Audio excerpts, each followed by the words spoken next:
Hello mga magayon! Magluto naman tayo ng bistik Tagalog with evaporated milk. Una sa lahat, i-prepare natin ang mga ingredients. Ito po ang 3/4 kilo na pork. Hiniwa ko na naman ninipis at tinadad ko na rin. Next po ay minarinate natin. Sa marinated po natin ay naglagay ako ng 15 pieces ng kalamansi at konting asin. Pati ang Mamacita's all-purpose marinade. Next po ay isisir natin itong mga pork both sides. Make sure lang po na hindi natin masunog ang mga sinisir natin pork. Ayan. Pag medyo brownish ng color nito, hanguin na natin. Ayan, pinagsama-sama ko na lahat. Tapos, set aside. Magisa tayo ng bawang sibuyas. Then, ilagay na natin lahat ng pork. Isunod na rin natin ang marinated na ginamit natin kanina. Sunod naman dito ang konting water. Maglagay tayo ng konting water.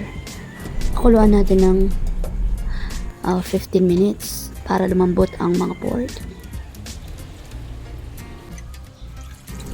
Pag nalagay ng tubig, takpan.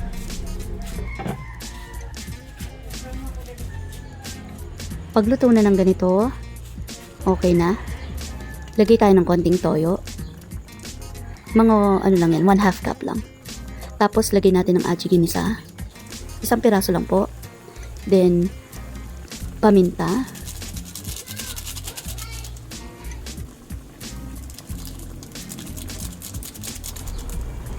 Ayan. Medyo pakuluan lang natin ng konti.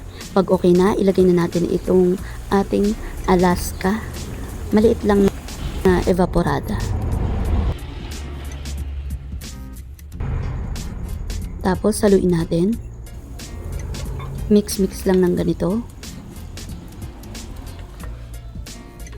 Sa point po na to, malapit na matapos ang ating bistek. Isunod na natin ilagay ang hiniwang sibuyas. Ito po. Onion rings. Ganito po yung itsura niya. Ayan. Ihulog na natin. Mga 5 piraso po ito ng sibuyas. Yan. Pagluto na, check nyo maigi yung mga pork kung malambot. Ayan, nakaluto na naman tayo ng ulam ideas para sa mga mamis na nag-work dyan. Ito po, luto na ang ating pork bistek with evaporated milk. Nasa comment section ang mga description at mga ingredients na ginamit natin. Thank you for watching. Bye-bye!